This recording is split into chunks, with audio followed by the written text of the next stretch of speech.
What is going on, world? What's up, YouTube? It's Zero here. Today I'm bringing you guys a brand new episode of The 8 Below Show. Welcome everyone to 8 Below. Thanks for being here, guys, to the best entertainment-related show here on YouTube. And I'm super excited about our episode here today. We have a lot of stuff to talk about, so let's get into it.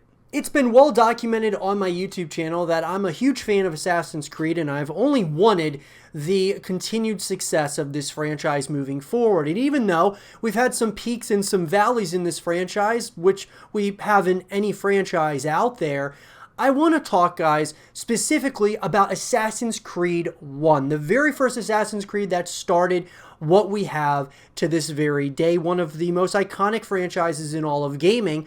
But I wanted to talk about something very specific in the Assassin's Creed franchise, because it's something that I've had questions about. I've had people ask me my thoughts on this topic, and it's also one that I've planned on talking about at some point or another, and so I thought, why not take this segment of the show to talk about it? And that is, guys, is why did Assassin's Creed and why did Ubisoft as a whole, why did they decide to move away from Altair, the main character in the first Assassin's Creed? Why did they move away from him so quickly? We got one game with Altair, and of course I believe we have Altair's Chronicles or something, which came out in 2008, which was, a year after the original Assassin's Creed. But overall, they moved away from Altair very quickly, which was a really unfortunate ordeal in my personal opinion, because the thing about Altair that I really liked, guys, was the simple fact that he had a lot of mystery to him as a character. And look, guys, Ezio, when we get to Assassin's Creed 2, I do like him a lot as a character, but there was something about Altair that I really liked even more. It was just the mystery surrounding him. Ezio was a great, a great character as well, and I'm not going to take anything away from him.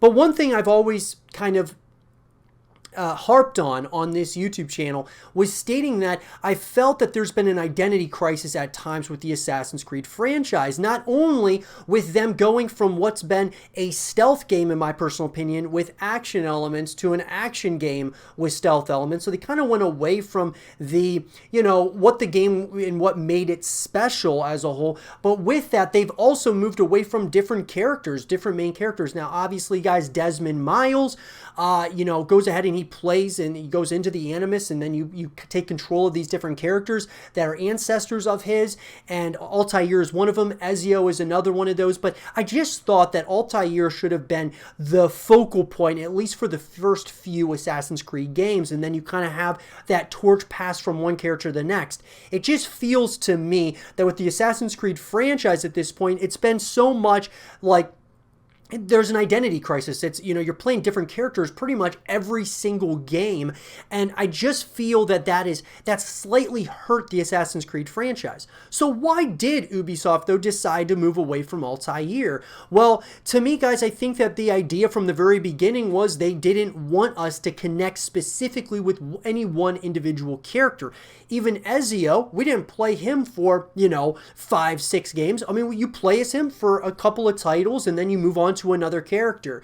And so we played as Ezio until Assassin's Creed Revelations, which had a massive cliffhanger, in my personal opinion, at the end of the game, which, and I felt like at that point, where are they going with this story? And then what came, following Assassin's Creed Revelations, to Black Flag and so on and so forth, to all these different titles that came out and spin-offs of the Assassin's Creed franchise.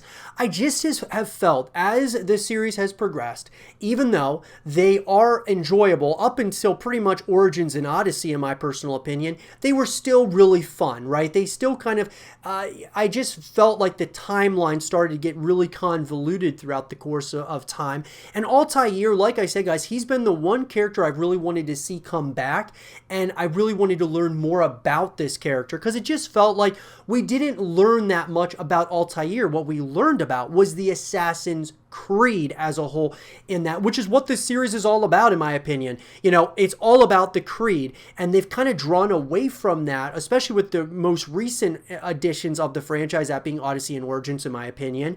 And maybe they're going to kind of give us a little bit of a best of both worlds in Valhalla. We'll have to wait and see when that game comes out. But I just feel that Altair, should have been, a focal point for a number of titles. And Ubisoft obviously felt that they wanted to move on from Altair and kind of go into another direction. Moving forward, maybe they just thought to themselves that we don't want the audience to connect with any individual character. And we've seen this across a lot of Ubisoft's titles, that being like Far Cry.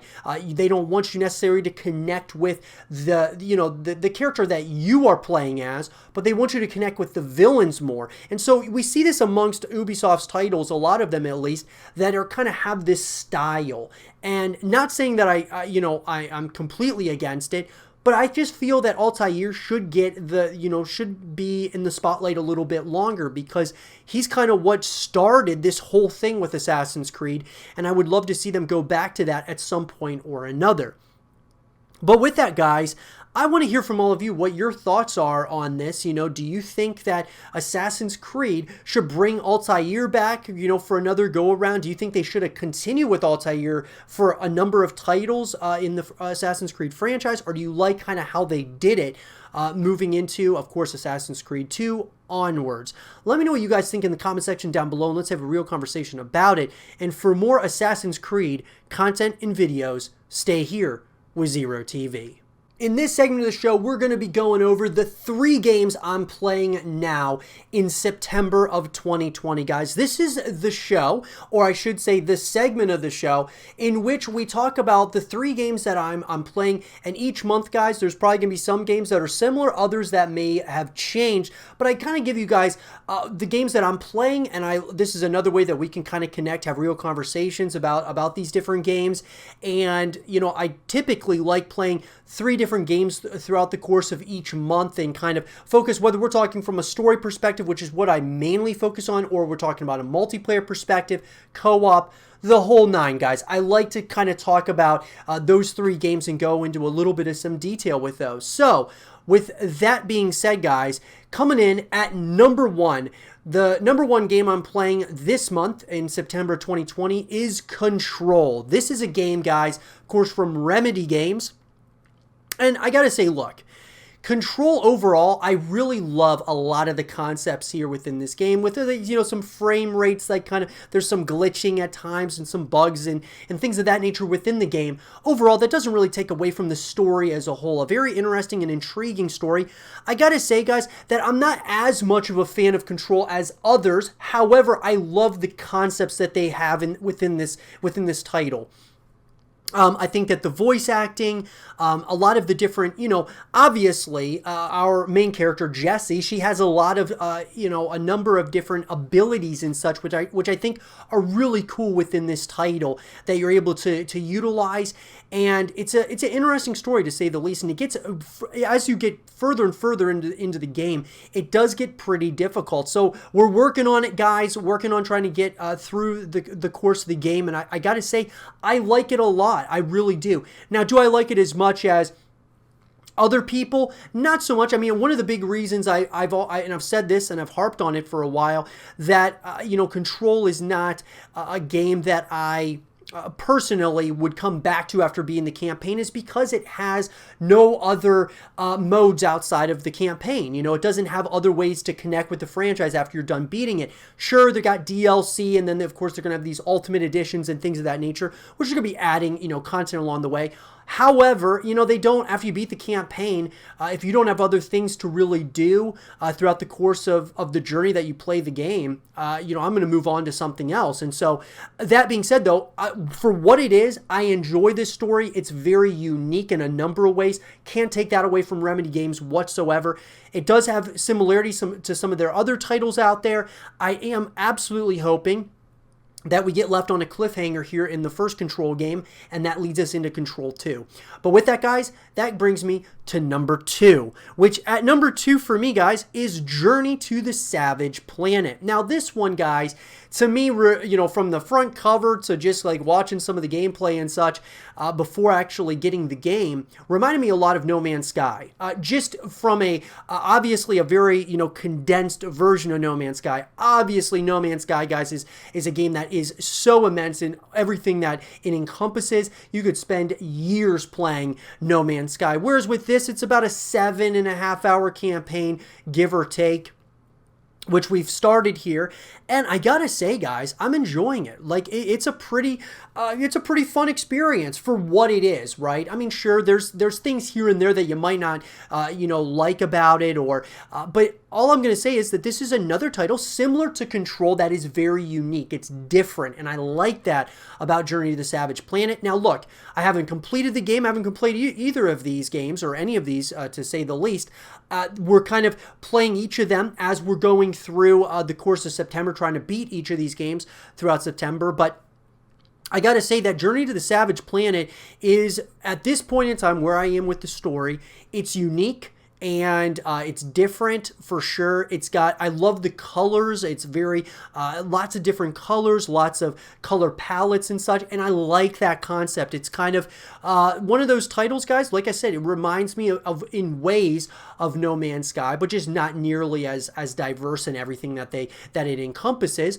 But it's definitely something I'm excited to see where the story goes as we go to the end of the journey. So I'm about halfway through the game, probably at this point in time, and I gotta say, it's been a pretty fun playthrough. I would certainly recommend trying it, guys. We'll have to kind of wait and see. I'll have to give you guys a full review on it after I'm finished with it, but at this point in time, I do enjoy it. And coming in, guys, at number 3 is Resident Evil 3, the remake, of course, guys, which we're coming off of playing Resident Evil 6, so I'm kind of going a little bit backwards in the way I've been playing the Resident Evil titles, because I kind of want to just get caught up on what's going on, everything that we kind of know so far about this story and such as a whole. Played Resident Evil 6 and beat that last month. And from Resident Evil 6, each of these games have things that you, of course, like. There's other things that you dislike, right? That's why I think with any game out there, you can kind of pick apart the things that you don't like about it. You can also look at all the positives that are in these games. And I got to say, Resident Evil 3 is a title that I do enjoy. What I will say is this. I like it more than Resident Evil 2, that remake. I played that one as well. And here's my complaint with Resident Evil 2. So Resident Evil 6, guys, I felt like you were playing the same kind of storyline, just in a different way with each of the characters. It was basically the same narrative, but you were playing it from different perspectives. It was an interesting concept, but it was kind of really repetitive after a while, and was Resident Evil 6 as far as the campaign is concerned. Now you get to Resident Evil 2, the remake. The thing I didn't like about it, I had never played the original Resident Evil 2, okay? So kind of take that for what it is. The same thing can be said with Resident Evil 3. I didn't get into Resident Evil in this franchise until Resident Evil 5. That's when I started, and I absolutely loved it. I've always planned on going back to play the other ones, never got a chance to, but with these remakes coming out, I thought I got to try it. So I played the second one, and I gotta say, guys, I wasn't really impressed. I was impressed with the graphics from a graphical perspective, loved it. The story perspective, it was okay. I just didn't like this feeling where the entire game felt like one big puzzle. That you're just trying to solve this puzzle, and you're trying to do this to unlock, this statue or this, lever or what. The whole game just felt like one big puzzle. And I'm okay with having puzzles throughout games, guys. I mean, don't, make a kind of get it twisted that I don't like puzzles whatsoever in games. That's not it. It's just that I don't like it when the entire game feels like you're just doing puzzles the entire time. You go into a room, and there's some, zombies or whatever it might be behind a door. You take those zombies out to try to get to another room or something, and then you go back into that room later on, and there's zombies just appear once again in that same room. Things like that starts to get very repetitive, and you're trying to figure out these puzzles. And not that, it's super difficult. It's just the fact of the matter is a lot of back and forth into like similar rooms trying to figure out these puzzles. Whereas I kind of like having that open world setting or having a linear experience. This kind of feels a little bit like it's kind of toying with each of those things. And when you're adding the puzzles in there, it does create some frustration, especially throughout the journey. So Resident Evil 2, all in all, I didn't like it as much as some people did. Resident Evil 3, I gotta say I like it more than the second one. But obviously, going through this is another game. I believe that's about an 8-hour campaign or something along those lines. So we're getting into it, and I gotta say, I like it. It definitely, the pacing is a little bit better from Resident Evil 2. And obviously, guys, when you're talking about the early games within a franchise, you can really pick a lot of things apart. And, over time, you're expecting that a company like Capcom are going to continue evolving the franchise forward. And they absolutely have done that. And I can just see it from Resident Evil 2 to Resident Evil 3, then of course Resident Evil 5 to Resident Evil 6 to 7. I mean, you can just see that continuation and what they've done moving forward. And so I gotta say, guys, I like Resident Evil 3 so far. Hold that thought, though, because we'll have to continue, be in the game, and I'll be able to give you guys the full rundown of what I think. But at this point in time, I like it more than the second one, and I'm excited to complete it, to say the least. But those, guys, are the 3 games I'm playing September of 2020. What are the games that you're playing this month? Let me know in the comment section down below, and let's have a real conversation about it. And for more 3 games I'm playing now, content and videos, stay here with Zero TV. With DC Fandom in the books, guys, I wanted to go ahead and talk about the Suicide Squad. Obviously, guys, a lot of games had obviously been announced and such through DC Fandom, and we got a really good idea of what to expect from the gaming side.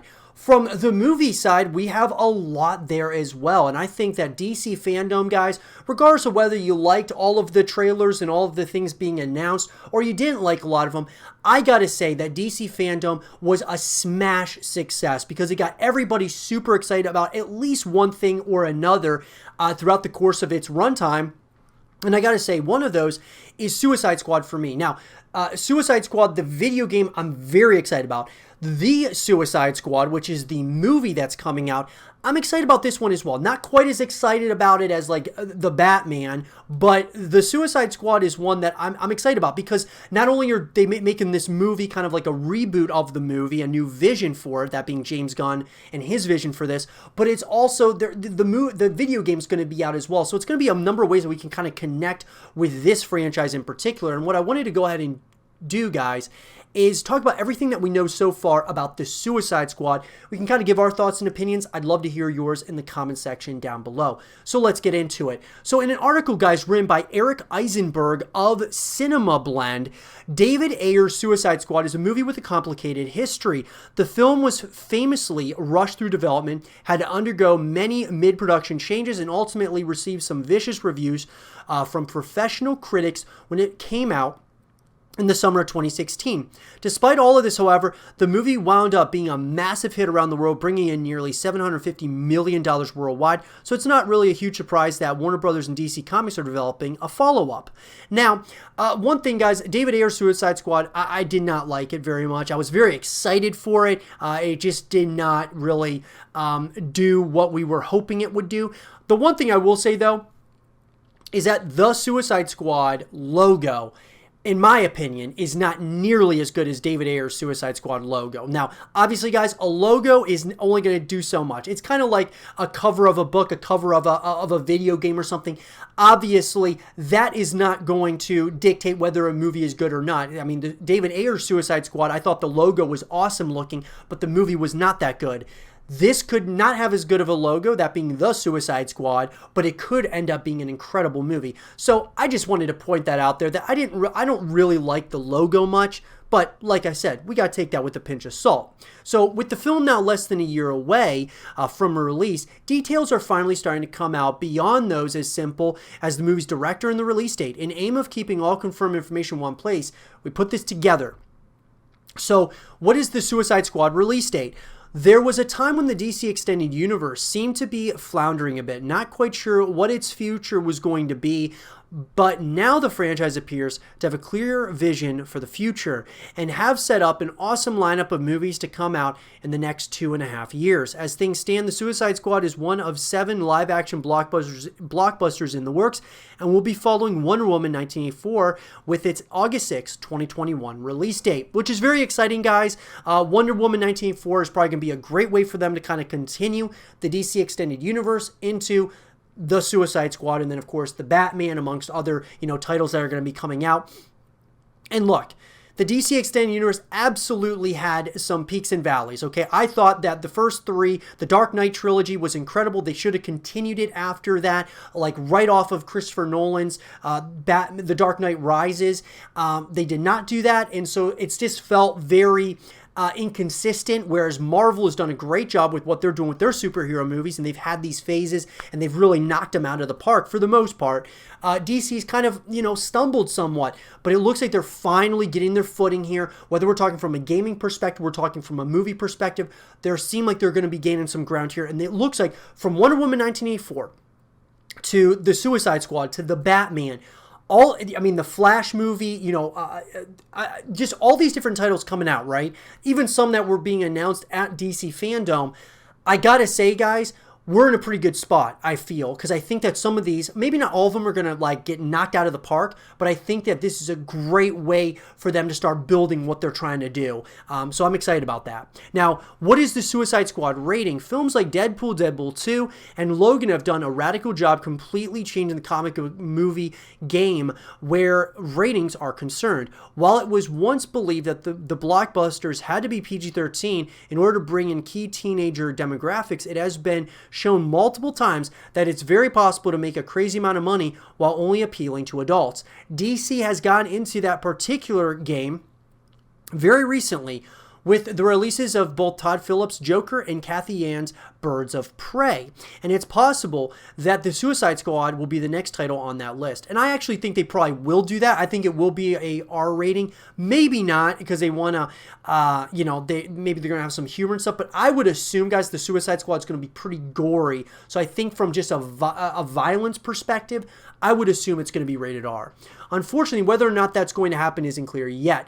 Although the decision has apparently been made behind the scenes as to what the movie's rating is going to be, it's being maintained as a secret for now. Like with Birds of Prey, we'll likely have to wait until the first trailer is released to get confirmation.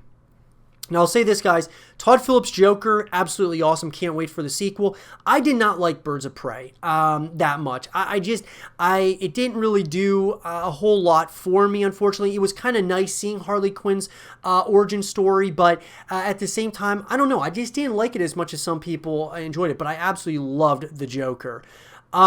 In July 2018, the comic book movie world was rocked by the news that Marvel Studios had made the decision to fire writer-director James Gunn from production of Guardians of the Galaxy Volume 3. And some of the quickest speculation to spring up was a number of questions, right, as to whether or not he could be scooped up by another comic book franchise.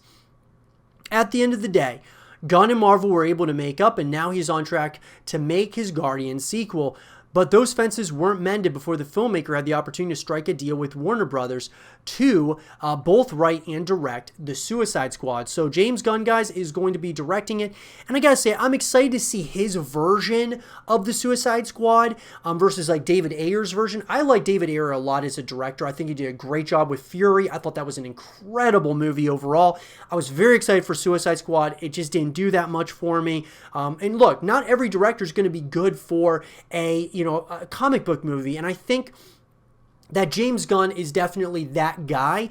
I think he's really good at taking a number of characters that have lots of different personalities and such, and he can really bring out great performances out of the actors, like in Guardians of the Galaxy. I gotta say, guys, I love the first Guardians of the Galaxy. I did not like the second one at all. I kind of felt like James Gunn, it was time for him to move on from that franchise anyway. He's not. He's going to be doing the third one.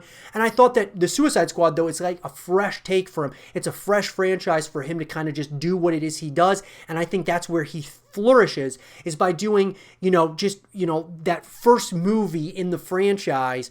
Really, he can make it go into great directions. And I'm excited to see his vision for the Suicide Squad.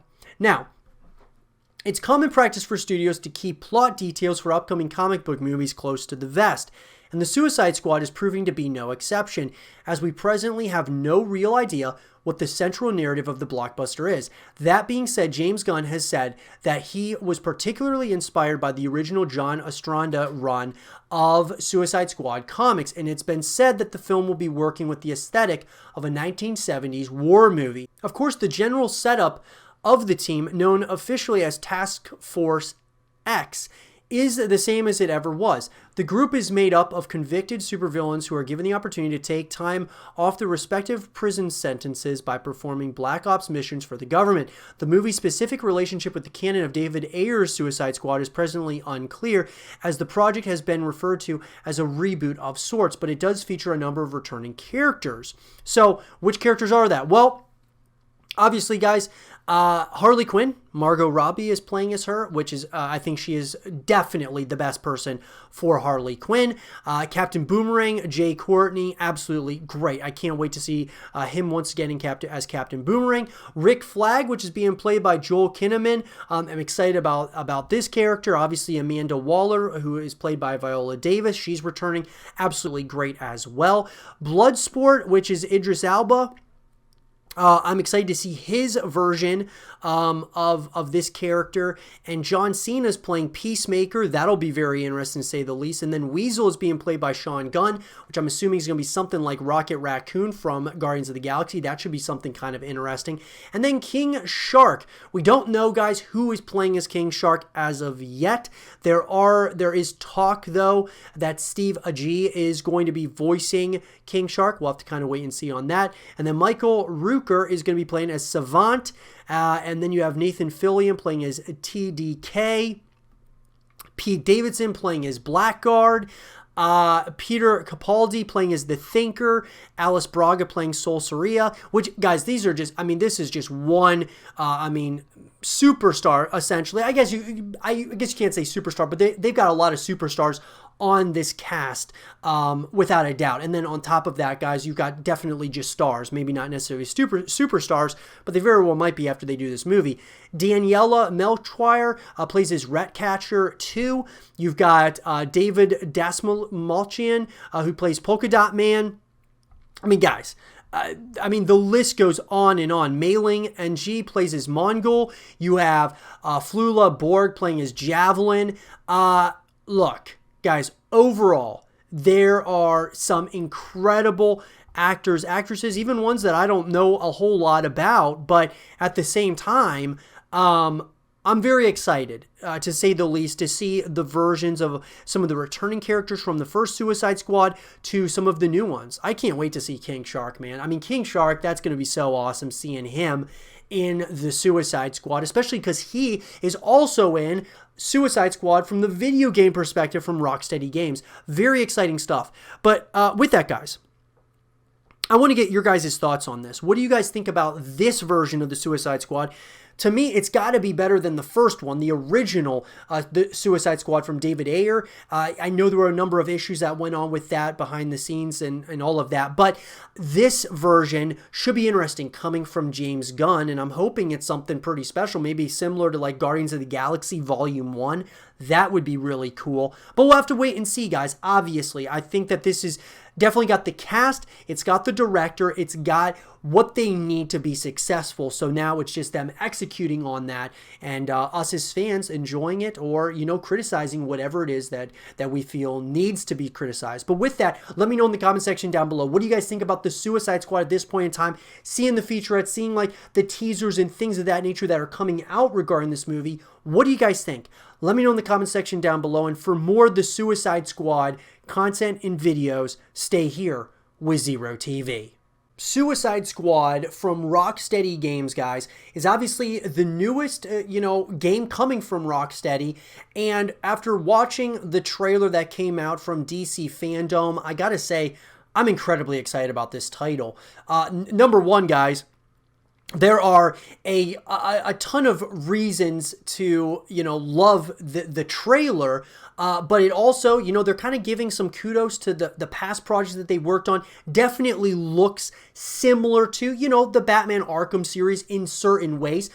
To me, though, Suicide Squad actually looks a little bit brighter than of course, the Arkham series did, which was very dark, dreary, and such. Now, look, maybe they were just showing us, a sequence, which is obvious from the trailer, but very bright, colorful. I like the concept of it. I love the dialogue between the characters. There's a lot of things to love, guys, even the surprises, especially at the end of the trailer.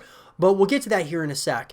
I want to, though, in this segment of the show, guys, talk about the top 5 things that we want in Suicide Squad coming from Rocksteady Games. So with that, guys, coming in at number 1, for me, guys, is I really want Rocksteady to surprise us. And I gotta say, from the trailer alone, there were some significant surprises to me. Number 1 was the dialogue. The dialogue between the Suicide Squad characters was great. I loved the dialogue, the kind of the different kinds of humor that they had throughout the course of it, the back and forths. I loved that there's like there's gonna be this dedication almost to creating these characters and making them more of a, feel more human almost to all of us, and just the way that they talk to one another and such.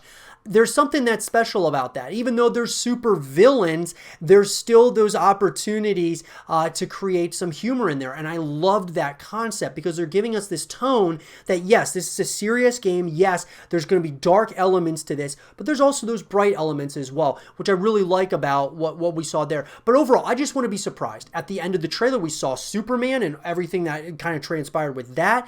That was a very interesting, scene at the very end, and all of the members of the Suicide Squad were very shocked when they saw that he ended up, killing that guy that he was holding, he had just previously saved. So at the end of the day, I gotta say, I love where they're going with this. Continue surprising us, Rocksteady. That's like my number 1 thing that I want to see out of Suicide Squad. Coming in, guys, at number 2. I really want them, even though I want them to change things. We want changes from like the Arkham series. I also want them, though, to kind of keep the formula that made the Batman Arkham series so special. And so when we talk about Batman, the Arkham series, we're talking about like the stealth elements, the fluid action that would happen within the course of the story.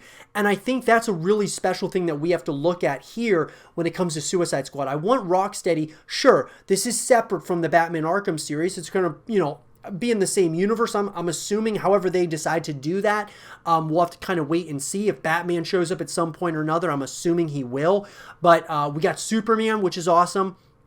And I just want them, though, to have certain, tones and such. Even though this is not a Batman Arkham game, we definitely want there to have this feeling of that fluidity in combat, stealth. The teamwork, obviously, is going to be a big thing here with Suicide Squad. And we know some of the pros and cons to what, Marvel did with the Marvel Avengers game. I definitely want there to be differences here with how they utilize each of the characters in the Suicide Squad. And so we'll definitely be finding out more information about all that as time goes.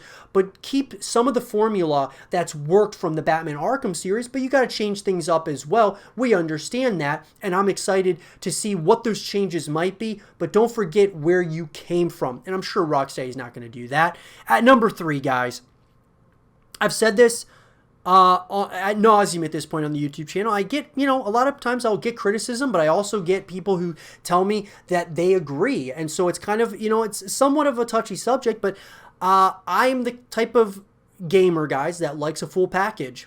And I want Suicide Squad to be a full package. And what do I mean by that? Well, I mean a full campaign, multiplayer modes, and co-op modes. Multiple ways, guys, to connect with the franchise. So when you're done playing the story mode or done playing the campaign, you can play with your friends on some co-op missions, or you can play by yourself or with friends in a multiplayer setting, whether it's PvE where you're going up against, waves and waves of enemies, or you're going, together or by yourself playing PvP, playing against other people across the world. And I think that is one of the most important things about these AAA titles that every AAA title should be doing, is having a full package. Number 1, it creates more reasons to pay the $60 price tag. Unless it's a free-to-play game, then you can do whatever. But if it's a $60 price tag, which I'm assuming Suicide Squad will be for for the consoles and things of that nature, I just think a full package makes total sense. And obviously having DLC come out every once in a while and such is great as well. But I really want to see Rocksteady make this a full package. I'm not saying, make it like a service or something similar to what they've done, Marvel's Avengers has done, but making it so that there's multiple ways you can connect with the franchise after you're done playing the campaign. And I think that's really important. Coming in, guys, for me, at number 4, one of the biggest things that I got from this trailer was obviously at the very end was Superman, right? What I would really like to see here is I want Suicide Squad to set up a Superman game. I want a standalone Superman game within the same universe, obviously, and I would love to see a Superman game. I think a lot of us have asked for it. We want Superman to have his own game, and we've gotten Batman from the Batman Arkham series, and who better to do this than Rocksteady? And I think Rocksteady using Suicide Squad to set up a Superman game where they can continue making Suicide Squad games, but they set up a Superman game, that would be something I would absolutely want for the future. I think Superman would do incredibly well. I would love to play as Superman and kind of take control of this character and just learn more story, even though we know the story of Superman, guys. It's like Batman. We know that story. Suicide Squad, some of us do know some of the characters. Some of us don't know any. Some of us know a few. But all I'm saying is that having, other games within this franchise that we can play as and kind of can helm, one of those definitely being Superman. I think that would be absolutely awesome. So set up a Superman game, Rocksteady. And coming in lastly at number 5. For me, guys, we've kind of alluded to it. We want, obviously, for Rocksteady to make this, there'd be those differences between this game and games like Marvel's Avengers, right? We want this to also have differences from, Batman, the Arkham series. But I really do want this open world setting. I really want an open world here. And they kind of imply that, yes, it looks like it's going to be at least semi-open world, but I would love to have an open world setting where you're able to explore and really just kind of explore all the different areas and such as these supervillains. Really kind of get into the mind of these supervillains and like kind of what they do and like, just kind of what's it like walking down the street as a supervillain? How do people react to you? And just things of that nature. I think it could be really cool. Now look, overall, we can look at the Batman Arkham series. You can basically say, yes, this is a linear experience overall with puzzles and things of that nature. But I think that there's nothing wrong with change in certain ways. And I think an open world, or at least a semi-open world setting for Suicide Squad would be really special. I think of games, guys, I always come back to Gears of War. Gears of War always has had this, linear experience. But then, the Coalition decided to go away from that slightly and go from a linear experience to a semi-open world in Gears 5. And I was very skeptical and kind of scared for the experience, but I absolutely loved it afterwards. And so all I'm getting at here is having an open world, whether it's semi-open world or full open world, would just give you that breathing room as the Suicide Squad, really give you kind of like thrust you into this game in a major way. And I think it could be something really special if they did that. Now, knowing Rocksteady, it probably won't be a full open world. Probably would be like maybe a semi-open world. Maybe they're planning on just making this a linear experience. It's hard to say, but I personally would love to just be able to explore, man. I mean, obviously not being in Gotham, wouldn't it be cool to explore any new places and new locations, environments and such? I think it'd be something special. But those are the top 5 things, guys, that I want to see in Suicide Squad, and I would love to hear the things that you want to see in this game as well. Let me know in the comment section down below. Let's have a real conversation about it, and for more Suicide Squad content and videos, stay here with Zero TV. And with that being said, everyone, I hope you guys did enjoy this episode of The 8 Below Show. And if you guys did, leave a thumbs up, subscribe if you're new, stay positive, and as always, I'll talk to you guys all in the next one. Peace.